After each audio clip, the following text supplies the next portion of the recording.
Alejandro, buenas tardes, ¿cómo estás? Hola, Paul, muy bien, ¿y tú? Excelente, excelente. Me alegro. ¿Me me puedes escuchar bien o me ves bien? Las dos cosas perfectamente. Excelente,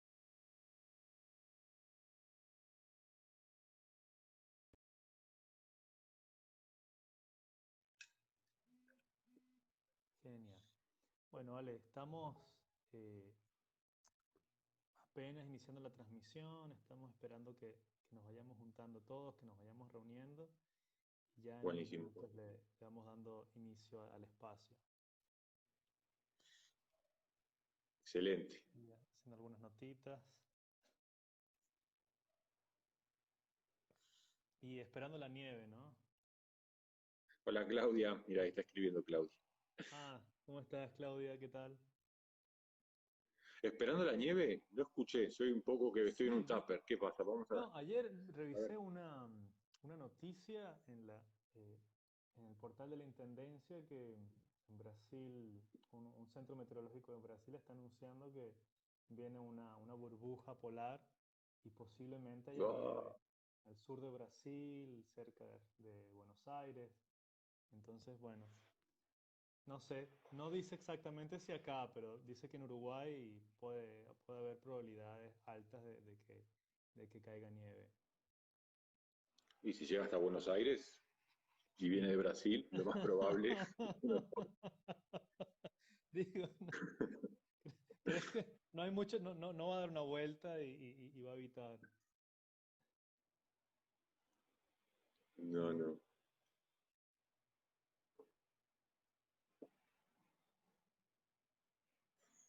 Ahora,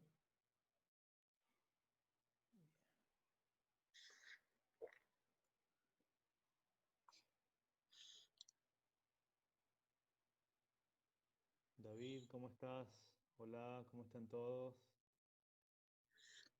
Saludos a Florida. Ah, Florida, ¿cómo no?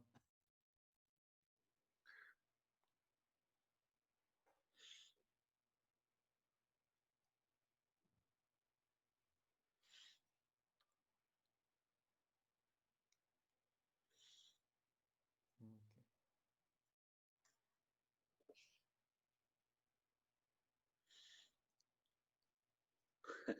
¿Cómo anda Ramón? Mire, por allí hay otra vez gente de Tranqueras. Hola. Sí, volvemos a los vivos, ciertamente. Estamos retomando estos espacios. Ya vamos a hablar un poco de que no lo vamos a hacer con la misma frecuencia de antes. Vamos a tener apenas tres instancias especiales. Son unas ediciones especiales eh, con las que empezamos hoy. Y ya les vamos a dar un poco más de información al respecto. Y bueno, tenemos además un invitado de lujo hoy para iniciar como Alejandro. Muchas gracias. Acá estoy viendo, aparte de mucha gente conocida. Estaba un compañero mío de estudios, ahí estaba Rudyard, que lo acabo de ver. Hay Ah, mira. Catalina, ¿qué tal? Mucha gente, mucha gente. Muy bien.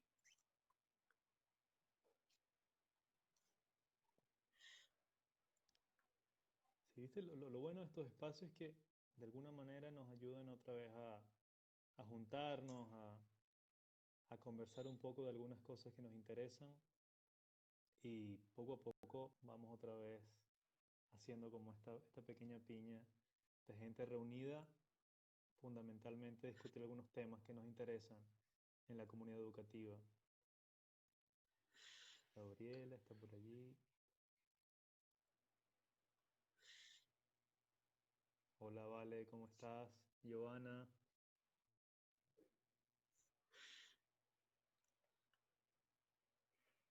Bien, bueno, vamos a dar un poco de introducción al espacio nuevamente y en un ratito comenzamos, Alejandro, y bienvenidos una vez más a todos a este espacio. Muchas gracias por acompañarnos.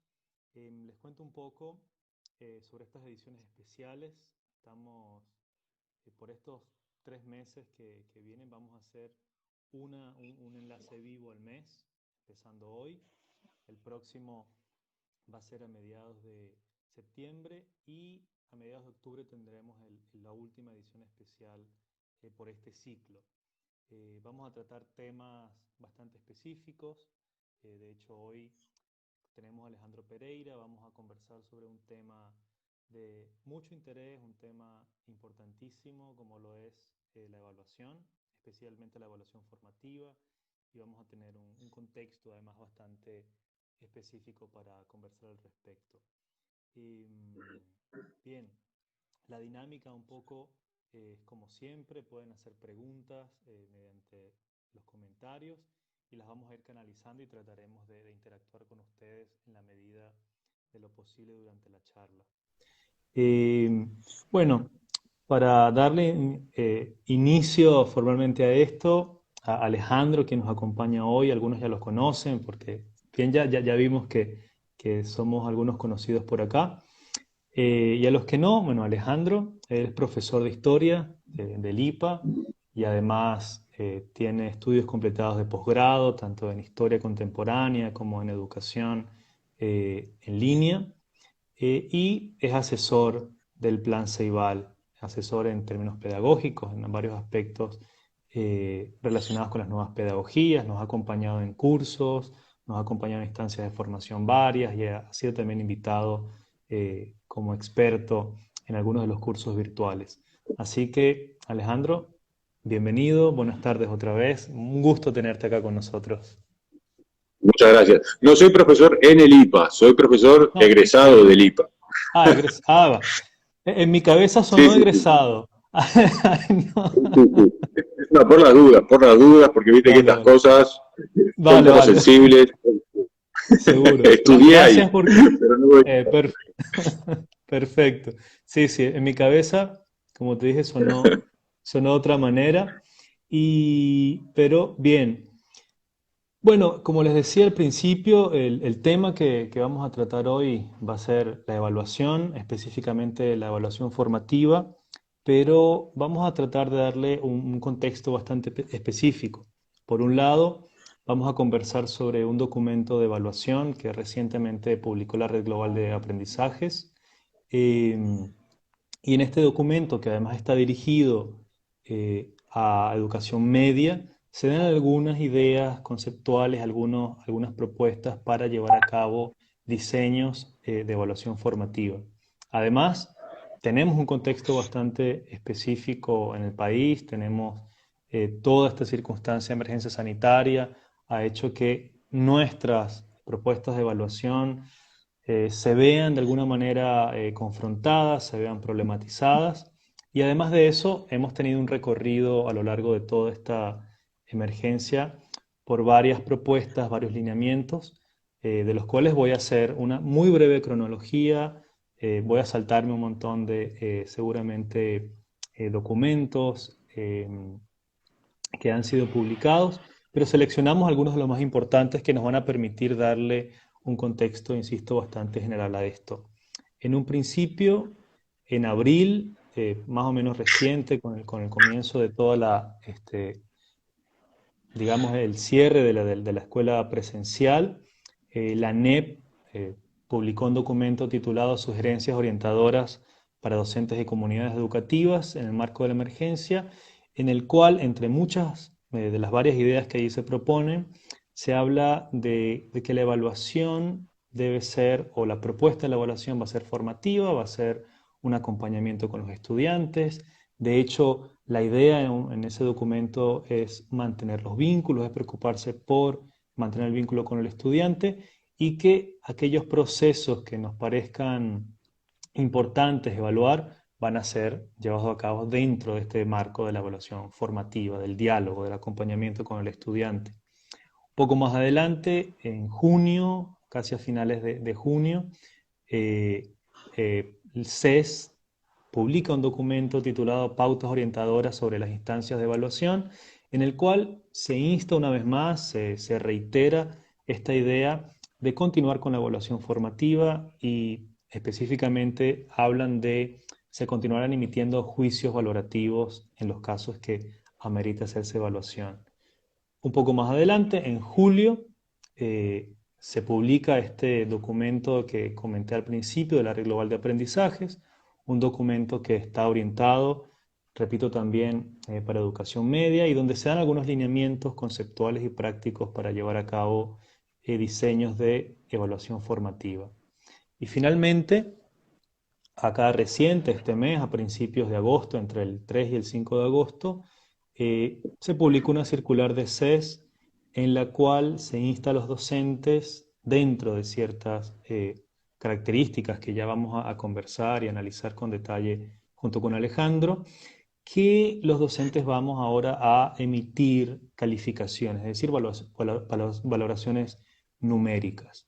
Entonces, de alguna manera, este recorrido desde el inicio de la emergencia hasta ahora, con esta circular, con esta propuesta de hacer ahora calificaciones, quizá nos deja un poco un espacio de sorpresa o de asombro, en algunos casos capaz de pensar que no tiene mucho sentido esto.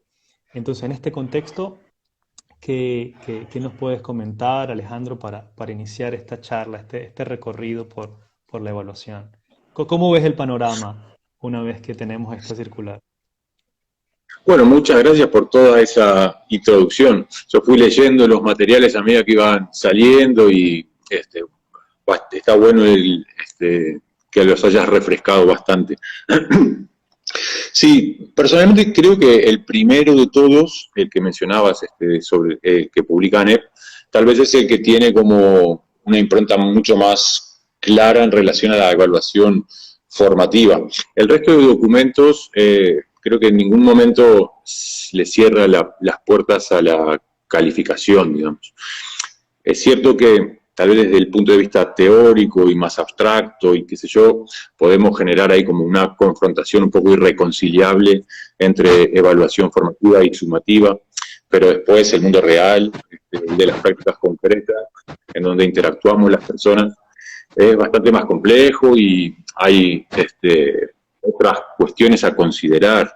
La evaluación tiene múltiples funciones. El tema es bueno, cuál prima por encima de las demás y, bueno, cuáles son los efectos que estas definiciones sobre qué función, a qué función le damos más importancia, cuáles son las consecuencias que eso podría llegar a provocar. Pero inicialmente, creo que, sobre todo, si la enmarcamos dentro de un sistema educativo, evaluación formativa y sumativa, claro que perfectamente pueden coexistir. El tema es que tampoco las podemos concebir al margen de una práctica concreta. Si nosotros diseñamos, por ejemplo, un proyecto, ¿no? Una propuesta de aprendizaje basado en proyectos y nuestro objetivo es evaluarla con un cuestionario al final, tal vez sí ahí haya un ruido y una contradicción. El tema es, bueno, qué estamos proponiendo, qué propuesta de aprendizaje estamos desarrollando y, bueno, cómo la vamos acompañando.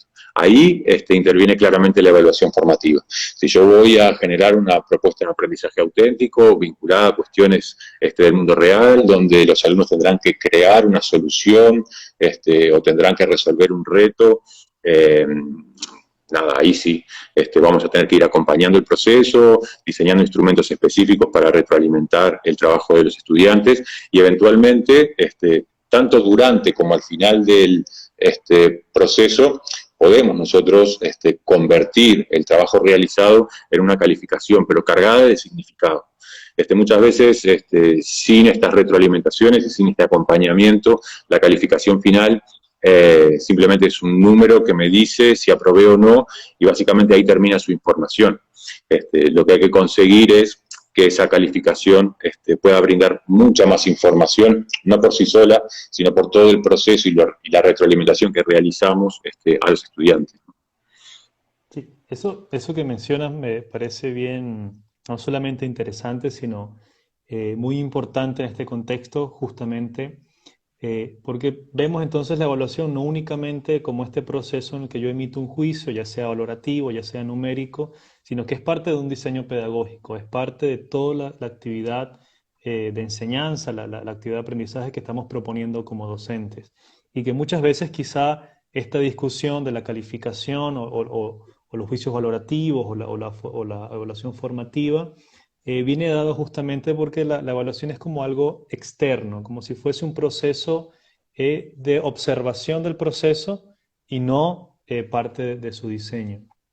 Y me parece que en ese sentido hay algunas ideas que quizás nos podrías aportar sobre cómo llevar a cabo, cómo desarrollar estos procesos de diseño de no solamente de evaluación, sino justamente de actividades que nos permitan acompañar un proceso de aprendizaje.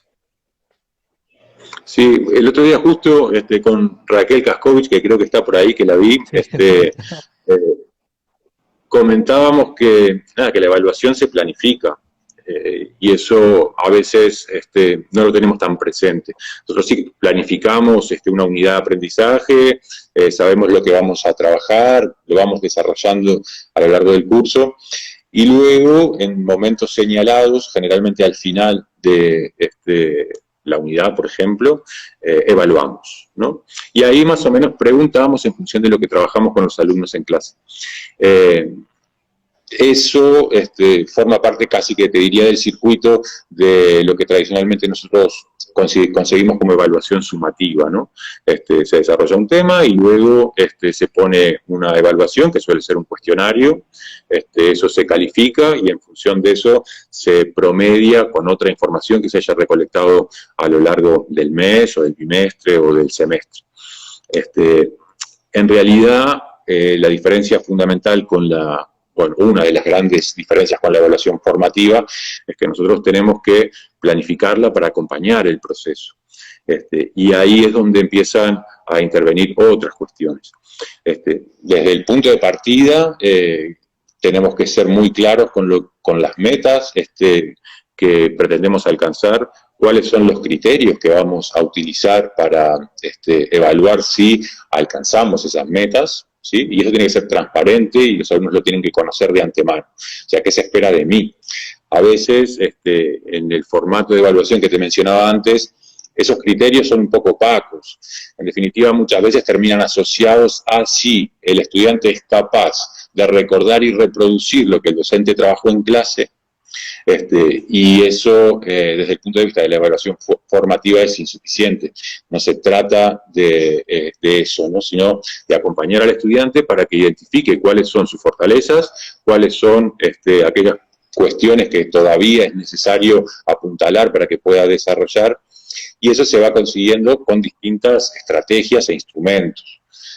Lo primero que les decía, que te decía recién, es, bueno, seamos claros y que el estudiante sepa qué es lo que se espera conseguir. Y a partir de ahí, veamos de qué manera los vamos a ir acompañando para que pueda ir identificando cómo va desarrollando el proceso. Ahí tenemos herramientas de distinto tipo, rúbricas, progresiones de aprendizaje, dianas de autoevaluación, ticket de salida, bueno, un montón de herramientas e instrumentos que mencionamos, por ejemplo, en ese documento que hacías alusión de Red Global en relación a la evaluación.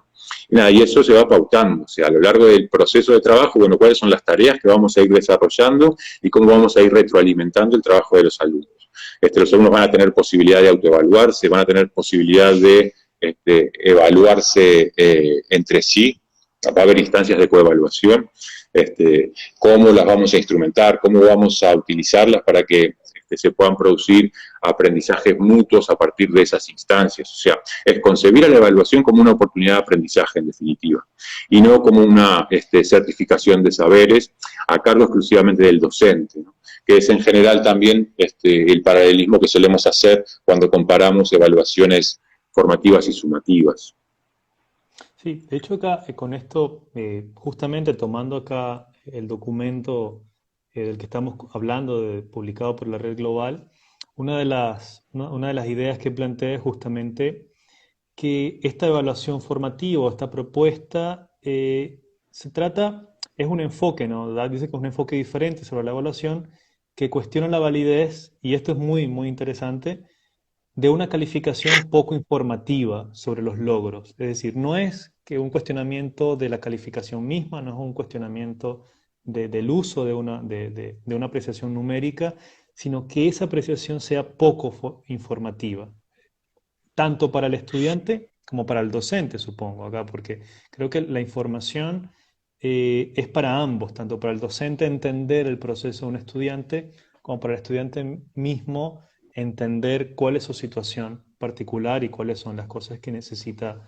desarrollar.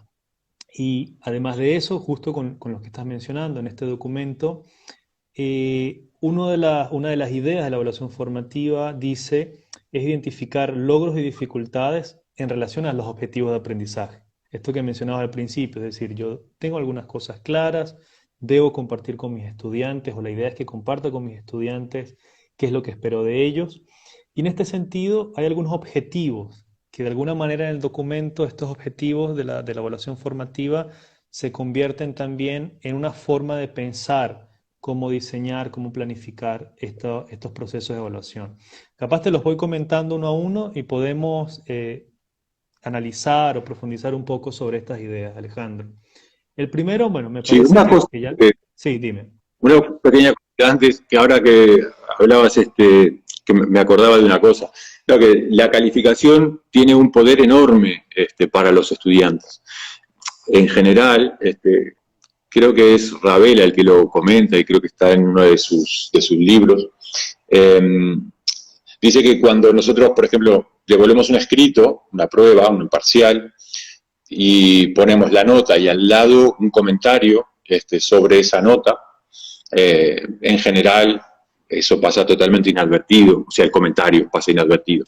El alumno se concentra en la calificación que le pusimos para ver si eso le permite tener un promedio aceptable o no. Si queremos que se jerarquice el comentario, lo que sugiere es que hagamos el comentario y no pongamos la nota, y la nota la pongamos después. Porque de lo contrario, todo lo que nosotros, el tiempo que invirtamos en hacer esa devolución en ese trabajo, probablemente pase desapercibido. Y eso tiene que ver con la centralidad que suele tener en la evaluación la calificación. Por eso, todos estos documentos que vos mencionabas al principio, que resaltan el valor de la evaluación formativa, insisten en que lo que se retroalimente sea el proceso. O sea, tenemos que estar a lo largo del desarrollo de un tema, el tema que estemos trabajando, muy pendientes de cómo se está produciendo cómo se están produciendo los aprendizajes, ¿no? Y qué cosas podemos hacer para apuntalarlos, apalancarlos, mejorarlos, potenciarlos, etc. Y ahora sí, perdóname que te corté, Sí. vamos a eso. Perfecto, porque justamente este es el sistema que estamos además acostumbrados y como incluso dice Emi allí, al ver la calificación no nos decepcionamos o por otro lado capaz nos podemos sentir alegres, pero tiene un impacto muy importante y no es que es algo que no tenga valor.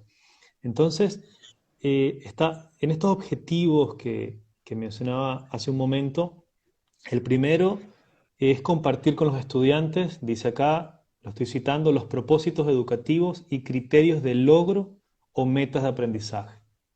Entonces, esto que lo mencionabas ya hace un momento, ¿no? Esto que yo espero traducido en metas, en criterios, es decir, cómo manejo yo la actividad, la experiencia de aprendizaje, pero hay algunos criterios justamente, digamos, para experimentarla, para vivirla, para llevarla a cabo, ¿no? Eh, Y esto lo que aporta fundamentalmente es un propósito. Todos los seres humanos, cuando tenemos un propósito, actuamos de una manera, o sea, creo que mucho más proactiva, nos motiva mucho más saber el porqué. De lo contrario, si no tenemos muy claro el porqué o el para qué estamos aprendiendo lo que sea, en el caso concreto de la educación, claro, ahí todo se reduce a colmar las expectativas del adulto que va a evaluarme, ¿no? Entonces, en definitiva, sobre todo en educación media, los alumnos se van volviendo expertos en leer a sus docentes, en saber qué es lo que cada uno de ellos podría llegar a esperar y en función de eso accionamos, ¿no?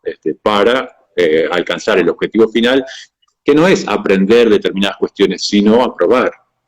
Reducido, ¿no? A un esquema un poco burdo y bastante caricaturesco, pero ese mecanismo está muy presente, sobre todo cuando los alumnos no tienen muy claro por qué están haciendo lo que están haciendo. Y a esto yo lo que le agregaría es poder sumar de alguna manera intereses de los alumnos o generar una propuesta, que eso tal vez lo vemos después, que resulte interesante para ellos y para ellas. Porque de lo contrario es eso, lo reducimos a colmar expectativas de mi evaluador. Y eso me deja a mí también un poco fuera, ¿no? Entonces, no hay un propósito personal más allá de aprobar. Exacto. Y bueno, el segundo objetivo acá dice diseñar e implementar actividades que permitan obtener evidencias de que los o las estudiantes están aprendiendo. Y esto es un concepto que quizá poco más adelante también vamos a volver a revisar, pero acá lo traemos, que es el de evidencia, ¿no? ¿Cómo entra esta idea en el proceso de evaluación? Sí, ahí también está muy asociado con el tipo de propuesta que nosotros hagamos. Sobre evidencias hay montones de cosas escritas, están caracterizadas y qué sé yo. Para simplificarlo, ahora que estamos así medio una conversación un poco informal, yo casi que te diría que podemos tener como dos grandes grupos de posibles evidencias. Unas evidencias tienen que ver con los aprendizajes que los estudiantes construyeron y co-construyeron con sus pares durante una tarea. Y hay otro tipo de evidencias que tiene que ver más que nada con la capacidad del estudiante, y creo que lo decía al principio, de recordar y reproducir lo que el docente expuso en clase a lo largo de un mes de trabajo, por ejemplo. Eh, para el segundo caso, en general, es decir, son cuestionarios en formato de escrito, pruebas parciales, etcétera, que se resuelven en el aula y que tienen que ver un poco con eso. Y eso en sí mismo es una evidencia. Pero claro, lo que yo ahí estoy midiendo de alguna manera es eso, si el estudiante recuerda lo que yo dije. Lo que no tiene muy aceitado ese mecanismo es si efectivamente se fueron construyendo aprendizajes. Lo que se plantea desde la evaluación formativa es generar distintos tipos de instrumentos que lo que me permitan sea justamente eso, dar cuenta de los aprendizajes que se van construyendo a lo largo del proceso. Con, para mí, dos grandes objetivos. Uno tiene que ver con poder acompañar al estudiante para que siga avanzando en su aprendizaje, que eso es fundamental. A veces cuando nosotros hablamos de feedback, hay una dimensión que no tomamos muy en cuenta, que en inglés se diría feed forward. Feedback es retroalimentar. O sea, en función de lo que hiciste, yo valoro lo que has hecho, ¿no? Pero hay una dimensión que es fundamental, que es el feed forward, que es como el de alimentar hacia adelante o el pensar cuáles son los siguientes pasos. Entonces nosotros ahí podemos también trabajar con los alumnos y las alumnas, no solamente cómo hicieron, cómo han hecho su trabajo, sino cuáles son los siguientes desafíos que tenemos por delante. Y esa dimensión es fundamental para poder avanzar en el aprendizaje. Y hay otra cuestión que para mí no es para nada menor, que tiene que ver con cómo utilizamos esas evidencias los docentes para hacer ajustes en nuestras prácticas que permitan impulsar o proponer experiencias cada vez más interesantes. ¿Sí? De alguna manera, dentro de las metodologías activas se habla mucho de aprendizaje por indagación, se ha propuesto a los alumnos que investiguen para ir construyendo aprendizajes y demás. Desde el punto de vista docente, hay una línea que tiene que ver con concebir a la enseñanza como indagación. Y, nada, de alguna manera utilizar las evidencias de aprendizaje de nuestros alumnos para mejorar nuestra práctica, ¿no? Y eso, nada, se consigue recolectando esas evidencias y reflexionando a partir de esas evidencias. Y lo ideal es que lo hagamos con nuestros colegas. Sí. Ahí eso me parece que esto que mencionas es como crítico en el proceso de la evaluación formativa, porque no estamos pensando, de lo que estás hablando no es que yo creo un examen o creo una herramienta que me permita observar o medir algo, sino que creo una actividad o una experiencia que me permita más bien observar cómo se está llevando a cabo un proceso, que es muy distinto, ¿no? A hacer un examen, un cuestionario o una herramienta de evaluación. Y esto es, digamos, el centro, ¿no? de lo que sería el diseño de una actividad y de una evaluación pensada desde esta perspectiva. Lo siguiente sería, en la línea de estos objetivos que nos plantea el documento y que veo también que todo esto está como entrelazado, ¿no? No hay ningún elemento que sea independiente, porque ahora nos hablan de favorecer las interacciones entre pares como fuentes de aprendizaje, ¿no? Es decir, no solamente la relación con el docente, sino entre ellos. También hay un proceso de evaluación allí, entre los estudiantes. Y eso también es muchas veces fundamental. Y también a veces, incluso hasta desde el punto de vista de la inclusión. A los docentes muchas veces, con algunos de nuestros estudiantes, por distintas razones nos puede resultar complejo acceder a esos estudiantes, ¿no? Por lo que sea, porque no, no utilizamos un vocabulario lo suficientemente claro para que algunos estudiantes nos entiendan. Cuando ponemos a los estudiantes a trabajar juntos, tenemos como muchas más chances de que esos estudiantes puedan decodificar mucho más fácilmente y que les resulte más claro y más significativo incluso alguna explicación de sus propios pares. Y eso también es muy importante que lo tengamos presente. Porque eso, y aparte está asociado con los otros puntos que veremos después, empieza a generar cada vez más autonomía y responsabilidad por el propio proceso. Si nosotros le damos ese protagonismo a los propios estudiantes y les hacemos sentir que confiamos en la capacidad que ellos tienen de de conseguir mejorar en el trabajo con otros mutuamente, ahí hay también una herramienta de motivación muy potente, ¿no?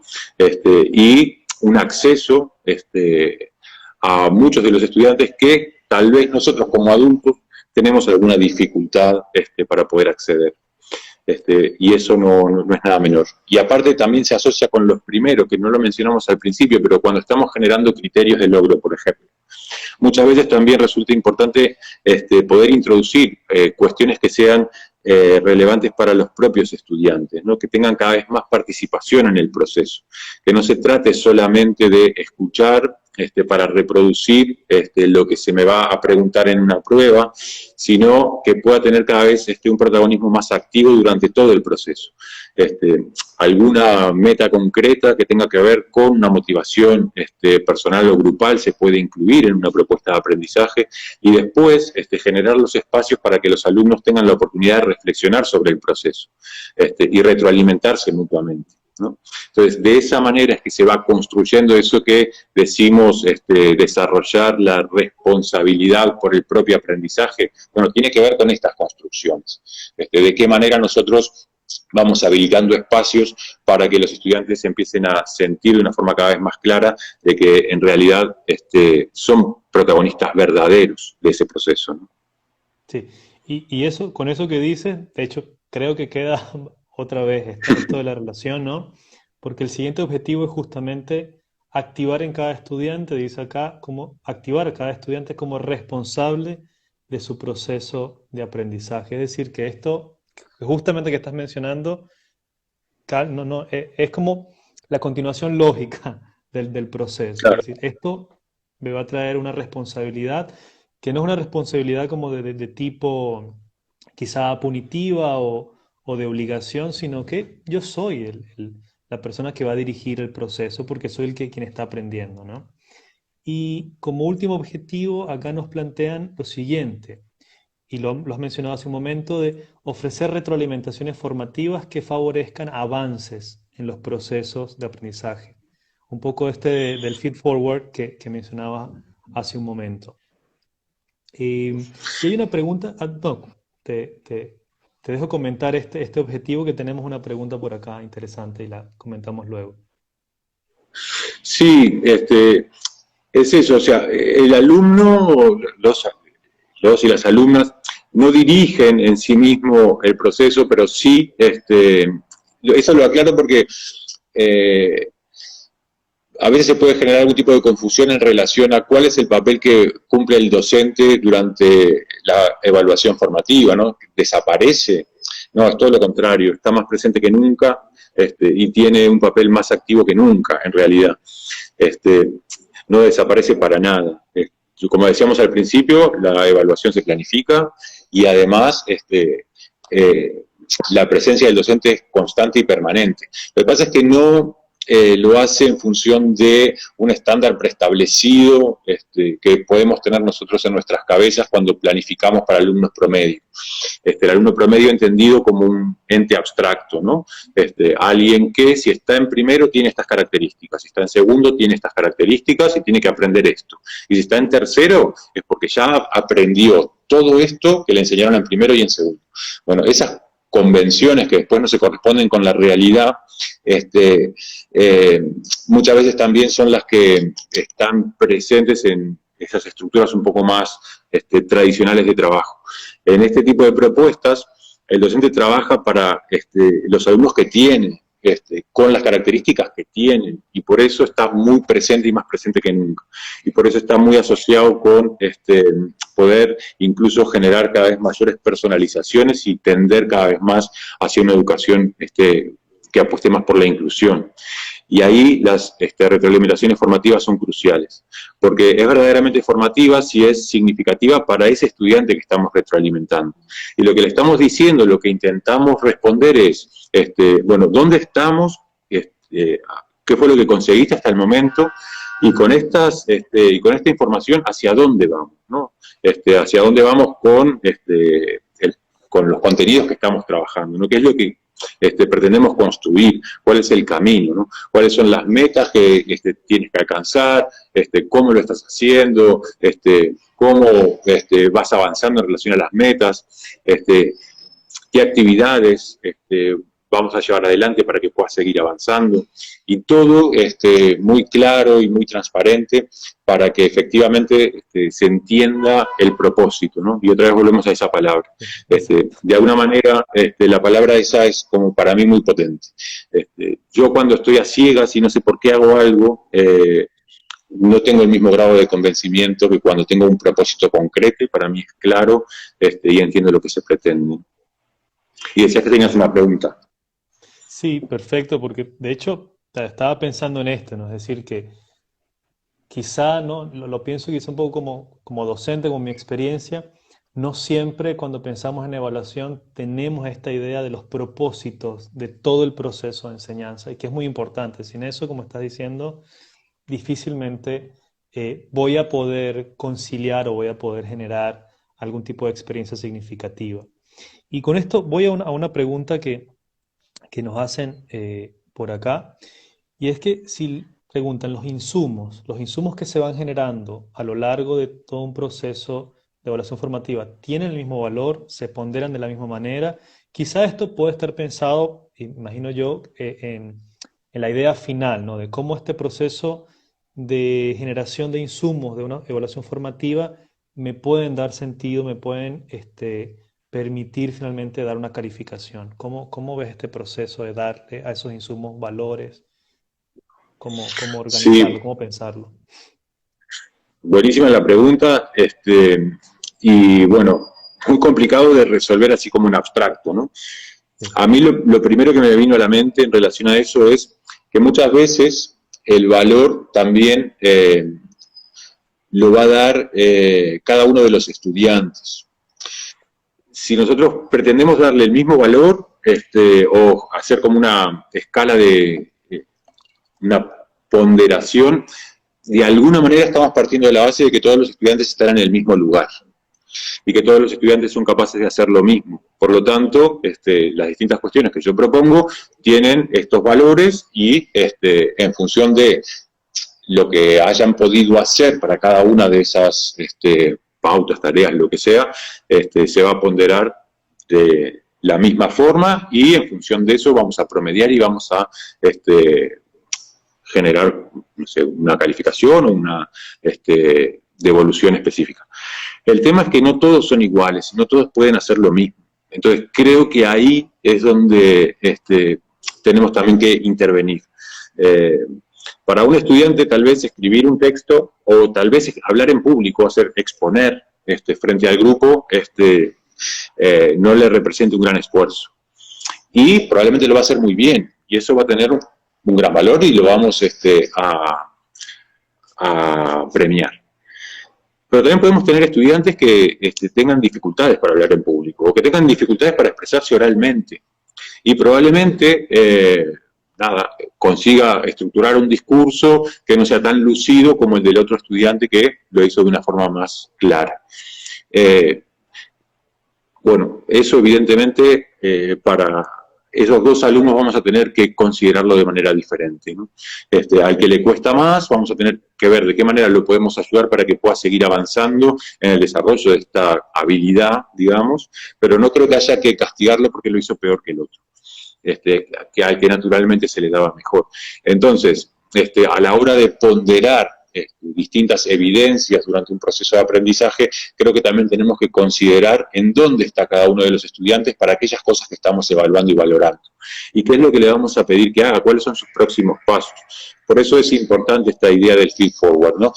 Un alumno que, como decíamos en este ejemplo, tiene dificultades para hablar en público, tal vez con ese estudiante en particular nosotros podemos establecer para una propuesta de trabajo concreta una meta específica que tenga que ver con vencer el miedo que le da hablar frente a otras personas. Entonces, si consigue vencer ese miedo, evidentemente eso va a tener que tener un reconocimiento. Entonces, a la hora de ponderar y de valorar las distintas instancias, creo que también tenemos que tomar en cuenta eso. En dónde están nuestros alumnos, qué es lo que acordamos con cada uno de ellos que tenía que conseguir, porque, insisto en la idea del principio, no todos parten del mismo lugar. Eso a veces es el problema que tenemos en la organización del sistema. Por ejemplo, yo, profesor de historia del segundo año, doy por hecho que en primero ya vieron Edad Media, por ejemplo, porque está dentro del programa. Entonces empiezo directamente con época moderna. Eso lo sabemos mucho los profesores de historia y eso nunca pasa. El de primero nunca llega a dar Edad Media. Pero, de alguna manera, lo que me organiza a mis estudiantes es lo que supuestamente tienen que haber aprendido en los años anteriores. Entonces, los recibimos a todos y de alguna manera el alumno promedio que construimos es un alumno que tiene una serie de características que los reúne a todos. Pero eso no funciona en la realidad, porque son todos distintos. Porque el programa no me garantiza que si llegaron a segundo o tercer año aprendieron todo lo que tenían que haber aprendido en los años anteriores. Entonces, por eso es importante poder generar buenos diagnósticos, saber en dónde están, en función de eso, generar equipos de trabajo para poder equilibrar fortalezas, poder ir haciendo seguimientos cada vez más personalizados, poder establecer metas que sean realizables por cada uno de ellos y ellas, a pesar de sus diferencias. Es un reto enorme, porque tenemos muchísimos estudiantes, sobre todo en educación media. El docente tiene varios grupos, con muchos alumnos, y es muy difícil generar este tipo de formatos, pero hacia ahí deberíamos de apuntar, porque de lo contrario, nada, estamos considerando que todos son iguales, que todos deberían aprender lo mismo, cuando en realidad son todos diferentes, y en función de eso tendríamos que empezar a organizar nuestras intervenciones. Sí, allí, de hecho, mientras conversas, recuerdo en un vivo anterior con Andrés Peri, esta idea que se mencionaba de, bueno, la evaluación como un proceso de diálogo, ¿no? Es decir, yo necesito dialogar con el estudiante,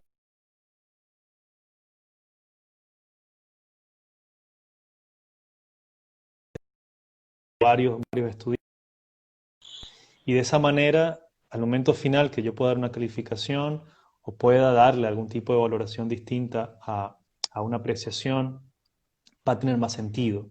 Y va a tener sentido realmente para el estudiante y para el docente también, me imagino. No solamente para esta idea de homogeneizar todo el proceso. Por eso es evaluar para aprender, ¿no? La evaluación como una herramienta de aprendizaje. Esa es la clave, creo que un poco de todo lo que estamos conversando. No solamente concebirla como un instrumento que me va a poder, que me sirve para certificar o acreditar saberes, sino como una aliada del propio proceso de aprendizaje. Porque cuando la utilizamos solamente para certificar, que de alguna manera implica premio o castigo, va generando también un vínculo de las personas, y me incluyo, adverso en relación a la evaluación. La evaluación siempre, desde esa perspectiva, encierra la amenaza de un castigo. Desde esta otra perspectiva que estamos hablando, la evaluación me informa para mejorar. Y ese es el clic. Utilizar la evaluación como una aliada para mejorar, no como una enemiga, ¿no? Que eventualmente puede generar eso, un castigo. Sí. Y de hecho con esto que mencionas, ¿no? Justamente esta síntesis de la idea de la evaluación como un proceso de información, de que me permita obtener información, que me permita entender un proceso. Vamos a hacer un pequeño salto Dale. a una de las ideas de la circular de CES del 5 de agosto, por esto, ¿no? Voy a citar acá textualmente, ellos dicen, los profesores que cuenten con insumos que les permitan obtener información acerca del proceso de aprendizaje de los estudiantes se hallarán en condiciones de contrastar esas evidencias con los objetivos de su planificación. De allí se espera generar una mejor comprensión de que los estudiantes han podido aprender y de la forma en que lo han hecho, para adjudicar entonces una calificación numérica a ese proceso. Es decir, de alguna manera acá la idea es, no es que necesito colocar una calificación y ya, sino sí cumplo ciertas condiciones como docente. Aquí es algo más hacia el docente, es decir, mi proceso como evaluador, mi proceso como observador está sujeto a ciertas condiciones que tiene que ver con las evidencias, ¿no? Que lo hablaba anteriormente. ¿Cómo ves este proceso de la generación de evidencias e incluso la posibilidad de calificar o no se puede ver acá, ¿no? Sí, bueno, la palabra evidencias, si bien el concepto lo manejamos desde siempre, ahora tiene como mucha fuerza la palabra evidencia, ¿no? Irrumpió en lo que tiene que ver con la evaluación de una manera muy, muy fit. Bueno, en esta circular se ve claramente. Esta es opinión estrictamente personal, creo que también eso está muy mediado por el contexto en el que estamos. Ahí tal vez una de las cosas más llamativas, por decirlo de alguna manera, es que lo que nos están diciendo claramente es, si no tenés evidencias, ponés sin calificar, para que el alumno tenga, antes de finalizar el curso, la oportunidad de mostrar aprendizajes. Tradicionalmente, si nosotros no teníamos evidencias, lo que poníamos era una calificación insuficiente. O sea, la no evidencia se traducía en una mala nota, digamos. Ahí claramente lo que nos están diciendo es, si no tenés evidencias, no necesariamente no se estén produciendo aprendizajes, porque este es un contexto aparte muy particular. La asistencia no es obligatoria, por ejemplo. Y entonces, la asistencia no es obligatoria, por lo tanto es muy complejo aquel que no está participando activamente traducir eso en una nota insuficiente. Y creo que también, y todos estos documentos de los que estuvimos haciendo mención hoy, tienen también, están atravesados por otro problema bastante más grave, que tiene que ver con la desvinculación. Es un problema que arrastramos desde hace mucho tiempo y que creo que en el contexto actual se está viendo como todavía bastante más comprometido, nos está agravando mucho más la situación. Y una calificación insuficiente es de alguna manera, puede llegar a convertirse en un estímulo, en el estímulo final para un estudiante que estaba pensando en dejar definitivamente. Y me parece que también algo tiene que ver con eso, ¿no? Con no utilizar la evaluación en este momento como una posible causa de desvinculación. Y eso es un tema no menor en este contexto. No sabemos muy bien cómo va a terminar el año, no sabemos cuáles van a ser las cifras, sí sabemos que perdemos muchos alumnos, no solamente este año, ¿no? Este año creo que se va a complicar todavía más la situación. Y me parece que de alguna manera en esa situación lo que estamos viendo es eso. Bueno, si no tenemos evidencias, no implica que no se estén produciendo aprendizajes, tal vez sí, esperemos, y luego, no sé, supongo que llegará alguna otra circular antes de fin de año, en donde se nos dirá cómo proceder en relación a los estudiantes que no estuvieron participando, ¿no? Pero me parece que lo que nos están queriendo decir es eso, no alentemos a la desvinculación a través de la evaluación, esperemos un poco, veamos qué pasa y nada, tratemos de retener dentro del sistema a la mayor cantidad posible de estudiantes. Que eso siempre también genera otro tipo de discusiones, ¿no? Como, bueno, los retenemos, pero están aprendiendo, no están aprendiendo, tiene sentido, no tiene sentido, bueno. Pero son discusiones mucho más profundas que tal vez ahora no las podríamos resolver. De hecho, no podemos resolver nada nosotros dos.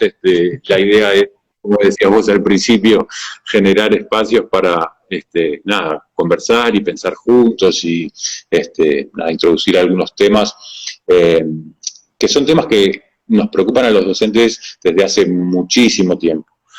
Por otro lado, este contexto creo que también está generando y habilitando nuevas oportunidades, ¿no? Estas cuestiones que veíamos en estos documentos, tan jugadas por promover una evaluación diferente, también tienen que ver con este contexto, ¿no? Se le generó a la evaluación a partir de esta emergencia sanitaria una nueva oportunidad, ¿no? En este documento de Red Global que estuvimos mencionando hoy, en realidad lo que se hace un poco, me parece, es sintetizar lo que en los últimos años estuvo promoviendo Red Global, ¿no? Que era, bueno, pensar propuestas que estén vinculadas con cuestiones de la realidad, ¿no? Situaciones auténticas, que también le llama Ravela, y generar una evaluación nueva y alternativa. Y me parece que en este contexto de documentos y circulares que estuvimos viendo, finalmente se produce una articulación mucho más clara entre el sistema y Red Global, ¿no? Y eso me parece también interesante. Y tiene que ver con el contexto, o sea, tiene muchos claroscuros, ¿no?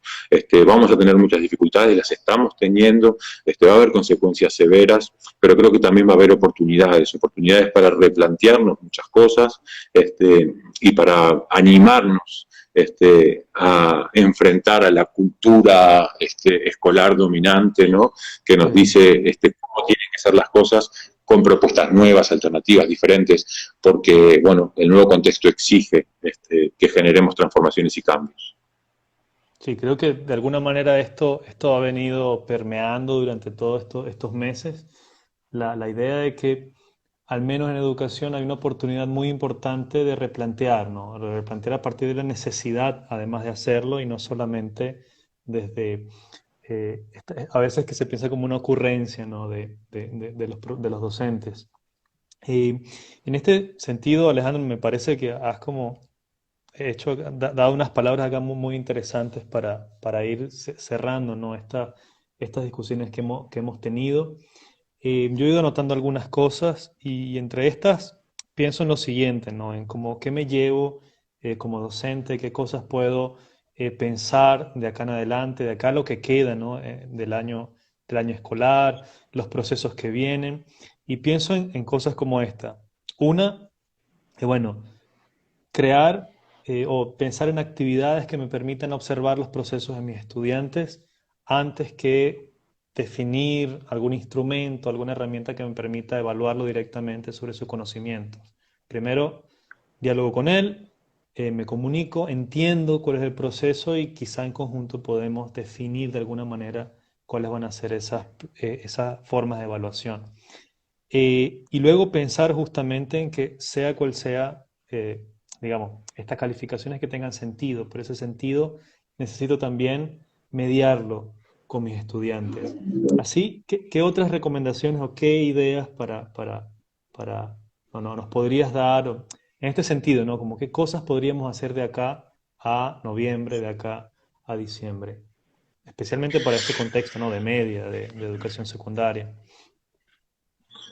Sí, bueno, en realidad nosotros tenemos un currículum que de alguna manera, no sé, de alguna manera no, que nos ordena y nos organiza el trabajo para hacer a lo largo del curso. En este año tan particular, bueno, va a haber que hacer algunos recortes. Están las inspecciones docentes que están dando lineamientos también muy claros en relación a hasta toma de decisiones, ¿no? Por lo tanto, por un lado, bueno, ¿dónde vamos nosotros a poner los focos en relación al currículum del año, ¿no? Que estemos, en el que estemos trabajando? Después, en relación a la evaluación, y un poco lo que decíamos en referencia a la última circular,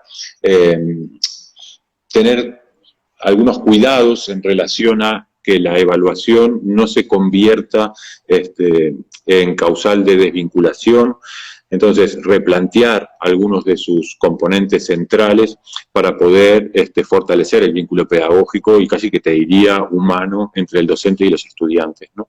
Sobre todo en aquellos que están en una situación de más riesgo a la hora de abandonar la educación formal, ¿no? Entonces, nada, replantearnos eso. ¿Cómo vamos a utilizar nosotros la evaluación para fortalecer el vínculo de ese alumno con el docente, con sus compañeros, con la institución y con los aprendizajes fundamentalmente, ¿no? Y nada, y eso tiene que ver con lo que decíamos hace un rato, ¿no? Tratar de ver, generar propuestas, eso es, a partir de situaciones que sean auténticas, que tengan que ver con cuestiones que sean relevantes o que le puedan resultar interesantes a los estudiantes, y a partir de ahí, nada, identificar esas fortalezas, oportunidades de mejora, dentro de lo posible, poder generar retroalimentaciones que sean específicas, que sean significativas para, sobre todo pensando en los que están con más dificultades a la hora de continuar sus estudios, los que tengan menos apoyos, digamos, o menos estructura familiar, qué sé yo, que eso también importa, influye muchísimo. Y bueno, y básicamente es eso, es de alguna manera este año poner un poco entre paréntesis algunas de las cuestiones que son desde el punto de vista profesional para el docente relevantes y focalizar más en las necesidades específicas de los estudiantes y en especial de los que están en riesgo de desvinculación, porque me parece que dentro de todos los problemas que tenemos, tal vez este año ese sea desde el punto de vista de la educación uno de los prioritarios, ¿no? De qué manera poder contener una fuga masiva de estudiantes en riesgo, que después va a ser muy difícil recuperar para el sistema, ¿no? Y básicamente es eso, ¿no? Generar es una nueva sensibilidad para poder, dentro de lo que nosotros también podamos, porque tenemos muchas limitaciones, los docentes, nada, mantenerlos con nosotros, ¿no? Y mantenerlos interesados y mantenerlos con ganas de aprender. Perfecto. Bueno, Alejandro, de verdad que ha sido un placer escucharte, analizar un poco estas ideas de evaluación formativa, de los documentos que estuvimos revisando, de pensarnos juntos este proceso de no solamente de evaluación, sino de cómo interactuamos, cómo pensamos en el aula de clase, en la educación, lo que somos como docentes y nuestros estudiantes. Y bueno, el tiempo es un poco tirano, así que vamos a dar cierre acá. Solamente me queda dar las gracias también a quienes estuvieron con nosotros, a quienes nos acompañaron una vez más en estos espacios, y estén pendientes de las redes sociales que el próximo mes, a mediados aproximadamente de septiembre, tendremos otra instancia de enlaces vivos. Así que muchas gracias, Alejandro, y gracias a todos por estar acá. No, Un abrazo. gracias por la invitación y gracias a todos. Un abrazo grande. Chau, chau. Vale, chao.